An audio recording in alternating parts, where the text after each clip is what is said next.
নমস্কার, আমি পঙ্কজ বিশ্বাস এবং আপনারা দেখছেন পলিটিক্যাল ডেইলি। ফেঁসে গেছে আইপ্যাক এবং এখান থেকে বেরোনোর একমাত্র উপায় হচ্ছে রাজসাক্ষী হয়ে যাওয়া, এছাড়া আর কোনো উপায় নেই।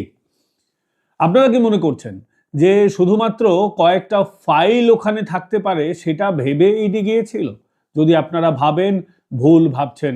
আমার কাছে ইনফরমেশন এসেছে যে বিভিন্ন ধরনের অভিযোগ ইডি আগে থেকেই কালেক্ট করেছিল, যার একটা অংশ সংবাদ মাধ্যমে এসেছে, কিন্তু বাংলা সংবাদ মাধ্যমে আসেনি।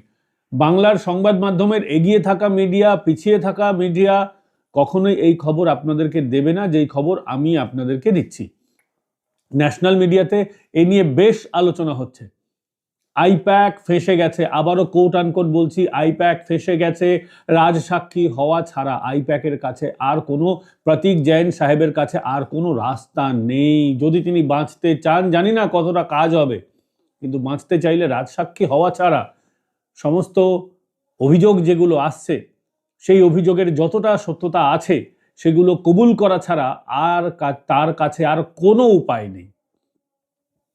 এই আইপ্যাক কি মডেলে কাজ করে, আইপ্যাক সরকারের কাছ থেকে কি কি সুবিধা নিয়েছে, কিভাবে বিভিন্ন শাসকের তন্ত্রের মধ্যে ঢুকে গিয়ে শাসককে বাড়তি সুবিধে পাইয়ে দেয়, কিভাবে টাকার নয় ছয় হয়, সরকারি টাকা, আমার আপনার ট্যাক্সের যে টাকা, সেই টাকাটা কিভাবে নয় ছয় হয়, তৃণমূল কংগ্রেস সরকারের মধ্যে আইপ্যাককে ঢুকিয়ে দিয়ে কিভাবে টাকা তোলাবাজি করে, সেই অভিযোগটা আজকে আপনাদের সামনে আমি তুলে ধরব। শুধুমাত্র পশ্চিমবঙ্গে নয়, পশ্চিমবঙ্গের বাইরেও আইপ্যাক কাদের জন্য কাজ করেছে? প্রধানমন্ত্রী নরেন্দ্র মোদী 2014 সালের ক্যাম্পেনিংয়ে কাজ করেছিল। পাঞ্জাবে ক্যাপ্টেন অমরিন্দর সিং এর জন্য কাজ করেছিল। আমরা জানি অন্ধ্রপ্রদেশে তারা জগনমোহন রেড্ডির জন্য কাজ করেছিল। এছাড়াও কাজ করেছে কংগ্রেসের জন্য, উত্তরপ্রদেশে ভরাডুবি হয়েছে, কিচ্ছুটি করতে পারেনি। দিল্লিতে আম আদমি পার্টির জন্য করেছিল। এই আইপ্যাক নরেন্দ্র মোদী সরকারের সঙ্গে খুব দ্রুত তাদের যোগাযোগ বিচ্ছিন্ন করে দিয়েছিল 2014 জেতার পরেই। কারণ প্রশান্ত কিশোরের মনে তখন থেকেই কাজ করছিল যে সরকারের মধ্যে ঢুকে বাড়তি সুবিধে নিতে হবে, কিন্তু প্রধানমন্ত্রী নরেন্দ্র মোদী সেটা মেনে নেননি, যার জন্য 1 বছরের মাথায় তাদের বিচ্ছেদ হয়। পরবর্তীকালে নীতিশ কুমার সরকারের জন্য তারা কাজ করে, কিন্তু সেখানেও বেশি দিন তিনি টিকতে পারেননি। এরপর বিভিন্ন জায়গায় তারা কাজ করেছেন, অন্ধ্রে কাজ করেছেন, পশ্চিমবঙ্গে কাজ করেছেন, সমস্ত জায়গায় শাসকের দলের মধ্যে ঢুকে গিয়ে, সরকারের মধ্যে ঢুকে গিয়ে বাড়তি সুবিধা নিয়েছেন, টাকা নয় ছয় করেছেন বলে অভিযোগ উঠছে। তার মধ্যে মূল অভিযোগগুলো কি কি? মূল অভিযোগগুলো আজকে আপনাদেরকে বলবো। গায়ে কাঁটা দিয়ে উঠবে কিভাবে আমার আপনার ট্যাক্সের টাকা নয় ছয় হয়, কিভাবে আত্মসাৎ করে আইপ্যাক, কিভাবে আত্মসাৎ করে তৃণমূল কংগ্রেস, যেমনটা অভিযোগ আসছে। অন্তত তদন্ত হবে, ইডি তদন্ত করবে, বেরোনোর আর কোনো জায়গা নেই। কারণ ইডি আগে থেকেই, আপনারা যেটা দেখছেন, কেউ ফাইল চুরি করে পালিয়ে যাচ্ছে, কেউ ফাইল লুটপাট করছে। সরাসরি মমতা বন্দ্যোপাধ্যায় কয়েকটি ফাইল নিয়ে বেরিয়েছেন। লাভের লাভ কিছু হবে? যাদের কাছে তথ্য নেই, গতকাল পর্যন্ত আমিও ভাবছিলাম যে কি হবে, কেন করতে দিল। না না দাদা, খেলাটা অনেক বড়, অনেক বড় খেলা। আগে থেকেই সরকার, আগে থেকেই তদন্তকারী সংস্থাদের নজর ছিল, সরকার বলতে আমি কেন্দ্র সরকারের কথা বলছি, তাদের নজর ছিল আইপ্যাকের উপরে। তারা খেলতে দিয়েছে বিগত 5-7 বছর ধরে, 2019-এর পর থেকেই খেলতে দিয়েছে। এখন সময় এসেছে খেলা গুটিয়ে নেওয়ার। বলছি, আর ভনিতা না করে এবার বলি আপনাদেরকে, কারণ আপনারা তথ্য জানতে চাইতে পারেন। আমার কাছে একটি রিপোর্ট আছে, টাইমস অফ ইন্ডিয়ায় প্রকাশিত হয়েছে এই রিপোর্ট। কি বলছে টাইমস অফ ইন্ডিয়ার এই রিপোর্ট? বলছে যে টিডিপি, তেলেগু দেশম পার্টি, অর্থাৎ বিজেপির সহযোগী পার্টি তেলেঙ্গানায়, তারা বলছে YSRCP government gave through shell companies to IPAC, অর্থাৎ জগনমোহন রেড্ডির সরকার 274 কোটি টাকা, 274 কোটি টাকা বিভিন্ন ভুয়ো কোম্পানির মধ্যে আইপ্যাককে দিয়েছে। কে অভিযোগ করছে? তেলেগু দেশম পার্টি। এ রাজ্যেরটাও বলবো। আগে আপনাদেরকে বলি যে আইপ্যাক কি তাহলে রাজসাক্ষী হওয়ার দিকে এগোচ্ছে? সম্ভাবনা প্রবল, কারণ আইপ্যাক ঘোষণা করে দিয়েছে তারা তদন্তকারী সংস্থাকে সহযোগিতা করবে। আমি প্রথম যেদিন মমতা বন্দ্যোপাধ্যায় সবুজ রঙের দুটি ফাইল, একটি মোবাইল এবং বলা হচ্ছে নাকি ল্যাপটপ, বিভিন্ন জিনিস ইলেকট্রনিক ডিভাইস নিয়ে বেরিয়ে এসেছিলেন এবং পুলিশকে আমরা দেখলাম, অন্যান্য বেশ কয়েকজন অচেনা ব্যক্তি তারা আইপ্যাকের অফিসে ঢুকে, সল্টলেকের অফিসে, গোদরেজ ওয়াটারসাইডের 11 তলার অফিস থেকে ঢুকে অনেকগুলি ফাইল বের করে নিয়ে এলেন গভর্নমেন্ট অফ ওয়েস্ট বেঙ্গলের। কেন মমতা বন্দ্যোপাধ্যায় গেছিলেন সেটা পরে বলছি, কিন্তু তারা যে সমস্ত ফাইল বের করে নিয়ে এলেন সে ফাইলে কি ছিল অনেকেই জানতে চাইছেন। কিন্তু ফাইল যে নিয়ে তারা বেরিয়ে এসেছিলেন, তারপরেও এই আইপ্যাক এখন বলছে তৃণমূলের সঙ্গে তাদের কোনো যোগ নেই। তৃণমূলের সঙ্গে তাদের যোগ অর্থাৎ আইপ্যাক শুধুমাত্র একটি সংস্থা, তারা তৃণমূল দলটাকে চালায় না বলে এখন থেকেই গা ঝাড়তে শুরু করে দিয়েছে। ঝাড়তেই পারে। মমতা বন্দ্যোপাধ্যায় বলেছিলেন যে আইপ্যাক হচ্ছে তাদের দলের সঙ্গে সম্পৃক্ত, সেই অভিযোগকে অস্বীকার করেছে আইপ্যাক। অর্থাৎ আইপ্যাক এখন থেকেই তৃণমূলের সঙ্গে তাদের যে যোগসূত্র সেটাকে খারিজ করতে শুরু করে দিয়েছে। ফলে বোঝাই যাচ্ছে যে তৃণমূলের সঙ্গে তাদের দূরত্ব বাড়ছে, আগামী দিনে আরো বাড়বে। তার কারণ হচ্ছে এছাড়া আরো কোনো উপায় নেই। যে পাহাড় প্রমাণ দুর্নীতি করে ফেলেছে আইপ্যাক বলে অভিযোগ, তৃণমূলের সঙ্গে, শাসকের সঙ্গে মিলেমিশে তারা যেভাবে লুঠত রাজ চালিয়েছে বলে মদন মিত্ররা অভিযোগ পর্যন্ত করেছেন। মদন মিত্র এর আগে কি বলেছিলেন যে এই আইপ্যাকই হচ্ছে সমস্ত সরকারের সমস্ত দুর্নীতির গোড়া হচ্ছে আইপ্যাক। কোন নেতাকে তুলতে হবে অর্থের বিনিময়ে, কোন নেতাকে নামাতে হবে, কাকে রেকমেন্ড করতে হবে মমতা বন্দ্যোপাধ্যায়, অভিষেক বন্দ্যোপাধ্যায়ের কাছে, এই সব দুর্নীতিগুলো করে আইপ্যাক। এগুলো নাকি নিয়ন্ত্রণ করে আইপ্যাক। শুধুমাত্র নিয়ন্ত্রণ করে না, নিয়ন্ত্রণের বিনিময়ে যে অর্থের খেলাটা হয় সেটাও খেলা হয় এই আইপ্যাকের মাধ্যমে। এবং আরো কি কি অভিযোগ আছে, আমরা যেটা অভিযোগ পাচ্ছি সেটা হচ্ছে পাবলিক হেলথ ডিপার্টমেন্টের একজন ভদ্রলোক 17 কোটি টাকা নাকি আইপ্যাককে দিয়েছেন। কেন দিয়েছেন জানতে চেয়েছেন বিরোধী দলনেতা শুভেন্দু অধিকারী। 17 কোটি টাকা লেনদেন হলো কেন? এবং আরেকটা অভিযোগ আসছে যে 2019 সালে গ্রিভান্স অ্যান্ড রিড্রেসাল সেল খোলা হয়েছিল এবং সেটা নাকি কার্যত আইপ্যাকের হাতে তুলে দেওয়া হয়েছিল। রাইটার্সের কাছে প্রথমে এর অফিস ছিল। গ্রিভান্স অ্যান্ড রিড্রেসাল সেল সরকারের তরফে, মাননীয়ারই দপ্তর। মাননীয়া এমনি এমনি ছুটে যাননি, মাননীয়ার ছুটে যাওয়ার কারণ ছিল।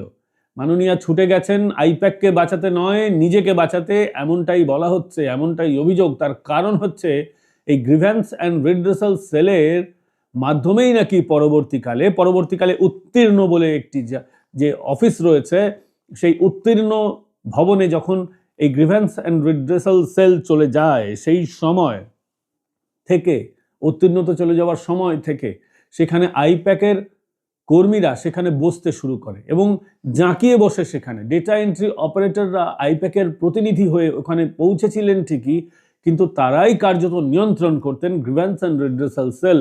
এর মাধ্যমেই সরকারের বড় বড় যে সমস্ত টেন্ডার হয় সেগুলো পাস হয় নাকি এখান থেকেই।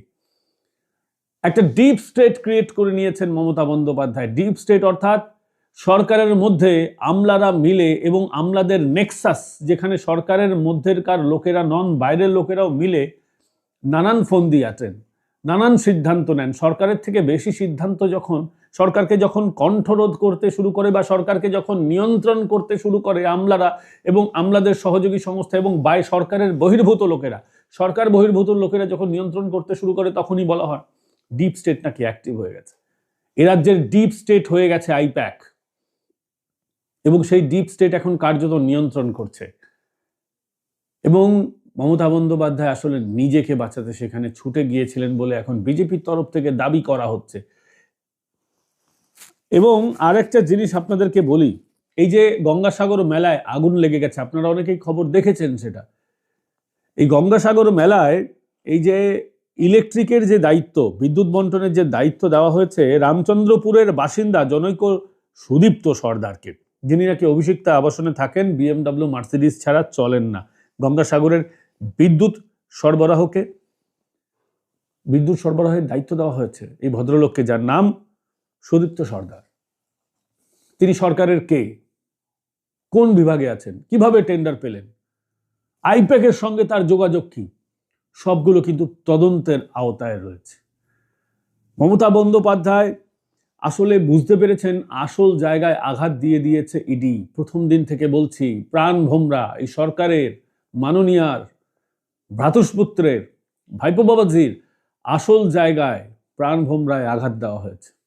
আমি দেখছিলাম যেদিনকে এই প্রতীক জৈন বাইরে বেরিয়ে চলে আসছেন, মমতা বন্দ্যোপাধ্যায়ের সঙ্গে তার বৈঠক হলো, তারপর তিনি বাইরে বেরিয়ে আসছেন, আমার মনে সন্দেহ জেগেছিল সেদিন যে মিনিস্ট্রি অফ ফাইন্যান্সের গাড়িতে করে কেন বেরোচ্ছেন প্রতীক জৈন।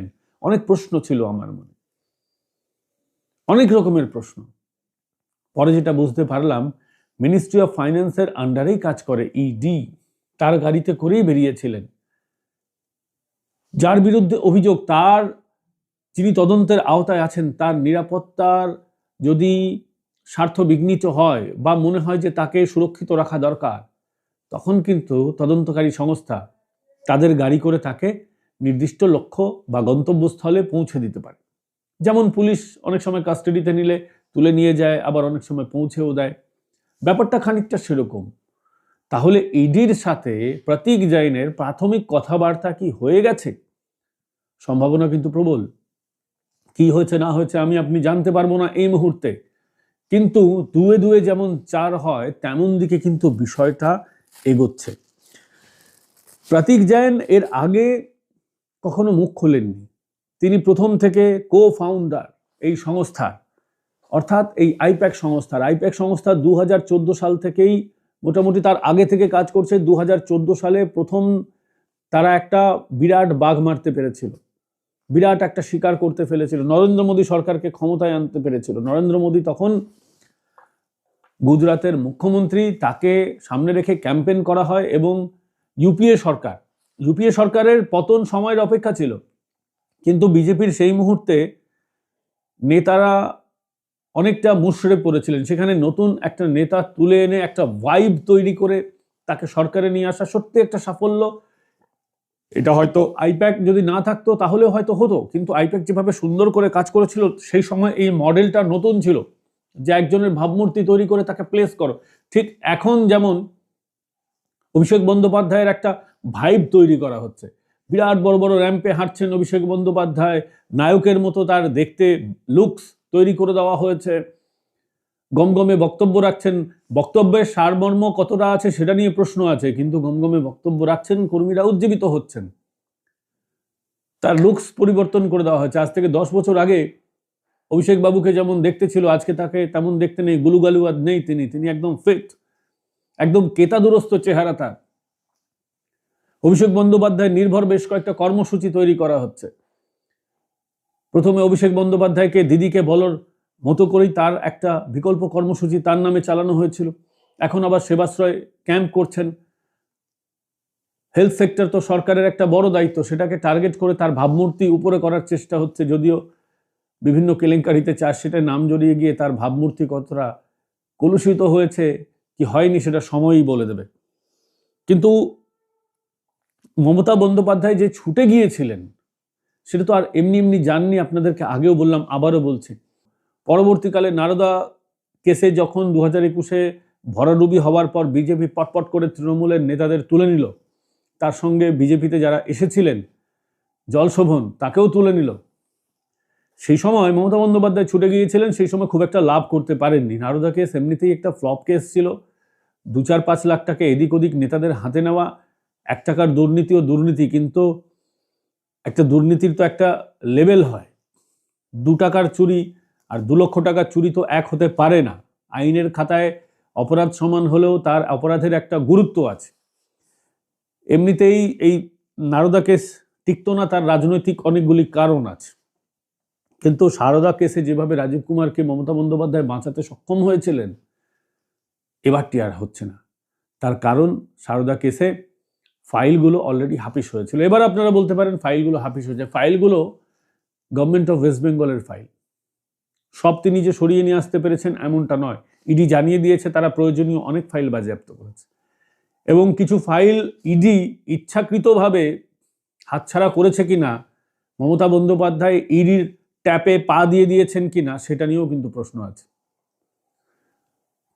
বিড়াল যখন ইঁদুরকে শিকার করে অনেকটা দৌড়তে দেয়, বা চিলও যখন ইঁদুর শিকার করে বা অন্যান্য জীবজন্তু, এটা শিকারের পুরনো ট্যাকটিক্স। কারণ মমতা বন্দ্যোপাধ্যায়ের বিরুদ্ধে সরাসরি কোনো কিছু প্রমাণ করা খুব কঠিন। তার যে প্রোফাইল, তার যে পোর্টফোলিও, সেটা একটা বিষয়। যখন আদালতে মামলা চলে যাবে সেখানে প্রমাণ করা একটা বিষয়। কিন্তু কেউ যদি নিজেই অপরাধ করে অপরাধ ঘোষণা করে তাহলে সেই অপরাধ প্রমাণ করা আরো সহজ হয়ে যায়। এক্ষেত্রে কিন্তু তেমনটাই হয়েছে। যে ফাইলগুলো বার করে নিয়ে এসছেন সেই ফাইলগুলোর গুরুত্ব কতটা সেটা নিয়ে প্রশ্ন থাকবে, কিন্তু মমতা বন্দ্যোপাধ্যায় যে ফাইল বের করে নিয়ে এসেছেন, গ্যালারি শো করতে গিয়ে নিজেই প্রমাণ করে দিয়েছেন তার নিজের যে কৃতকর্ম, সেটাকে স্বাভাবিকভাবেই আর কোনো সমস্যা থাকে না প্রমাণের ক্ষেত্রে, কারণ এটা দৃষ্টিগোচর হয়ে গেছে দুনিয়ার সামনে, নেট দুনিয়ায় ভাইরাল হয়ে গেছে। এবার বুঝতে পারছেন তো খেলাটা কোন দিকে এগোচ্ছে? এই জন্যই বললাম রাজসাক্ষী হওয়া ছাড়া আর কোনো জায়গা নেই। না হলে গ্রেফতার হতে হবে, তার সংস্থা বন্ধ করে দিতে হবে, সংস্থার লাটে উঠে যাবে। এবং এখন যেহেতু তেলেঙ্গানায় টিডিপির সরকার আছে, দক্ষিণের একটা রাজ্যে বিজেপির সরকার আছে, এবং সেই রাজ্যেই ওয়াইএসআরপির বিরুদ্ধে অভিযোগ যে তারা সরকারি টাকা ব্যবহার করতে দিয়েছিল, আইপ্যাককে পাইয়ে দিয়েছিল ঘুরপথে। ওই একই মডেলে এখানেও কিন্তু কাজ হয় বলে অভিযোগ ওঠে। বিভিন্ন টেন্ডার আইপ্যাক ছাড়া পাস হয় না। বিভিন্ন কয়লার যে টাকাগুলো সেগুলো হাওলার মাধ্যমে এই আইপ্যাকের কাছে চলে যায়। অর্থাৎ সরকারকে কোনো টাকা পৌঁছে দিতে গেলে, কার্যত তৃণমূল কংগ্রেসকে কোনো টাকা পৌঁছে দিতে গেলে আইপ্যাক হচ্ছে ব্রিজ। আইপ্যাকের মাধ্যমে সরকারের কাছে টাকা যাবে। সরকারি কোনো টাকা, কোনো টেন্ডার যদি যায় সেটাও আইপ্যাকের মাধ্যমে বরাদ্দ হবে। অর্থাৎ মধ্যস্থতাকারী হিসেবে, অনেকে বলেন দালাল, অনেকে বলেন কাটমানিখোর, কিন্তু মধ্যস্থতাকারী হিসেবে আইপ্যাক যেভাবে কাজ করেছে এটা কিন্তু প্রমাণিত হওয়ার মতন জায়গায় চলে এসেছে। এবং সেই কারণেই ছুটে গিয়েছিলেন মমতা বন্দ্যোপাধ্যায়। হাতে অনেকটা সময় আছে নির্বাচন হতে। নির্বাচনে একটা ন্যারেটিভ এবং আদালতে তথ্য, অকাট্য প্রমাণ যদি জমা পড়ে তাহলে এই সরকারের পতন অবশ্যম্ভাবী। এই সরকার চলে গেছে, চলে যাবে, একে চলে যেতে দিন, আমার কথা না। শ্রমিক ভট্টাচার্য বলেন কোথা থেকে তারা এত কনফিডেন্স পাচ্ছিলেন এবার বুঝতে পারছি। আপনারাও বুঝতে পারছেন তো কেন বিজেপি এতটা কনফিডেন্স পাচ্ছে। 2021 আর 2026 এক নয়। আবারও বলছি 2021, 2026 এক নয়। 5 বছর ধরে অনেক কল কবজাগুলো শক্ত করে নিয়েছে বিজেপির কেন্দ্রীয় নেতৃত্ব। আপনারা যারা সেটিংয়ের অভিযোগ তোলেন খুব শীঘ্র এবং সময় মতো জবাব পেয়ে যাবেন। ভালো থাকবেন, সুস্থ থাকবেন, এখানেই শেষ করছি। এই পর্ব আপনাদের কেমন লাগলো অবশ্যই কমেন্টস করে জানাবেন। ভিডিওটা ভালো লাগলে লাইক করবেন, চ্যানেলকে অবশ্যই সাবস্ক্রাইব করবেন এবং বেল আইকন প্রেস করে দেবেন যাতে ভিডিও নোটিফিকেশন সঙ্গে সঙ্গে পেয়ে যান। আর যারা ভিডিও আগে ভাগে দেখতে চান জয়েন বাটন ক্লিক করে আমাদের মেম্বার হতে পারেন। আমাদের এই লড়াইয়ে আপনারা যদি সঙ্গী হতে চান, স্ক্যানার রয়েছে, কিউআর কোড রয়েছে, আপনারা আপনাদের সাহায্য রাশি আমাদের পাঠাতে পারেন। এছাড়াও সুপার থ্যাঙ্কস এর মাধ্যমে সাবস্ক্রাইব বাটনের পাশেই থাকে সুপার থ্যাঙ্কস বাটন, $, হার্ট শেপের মধ্যে। ওই বাটনটা ক্লিক করে আপনাদের সাহায্য রাশি আমাদের পাঠাতেই পারেন। ভালো থাকবেন, সুস্থ থাকবেন। আগামীকাল আবার দেখা হচ্ছে।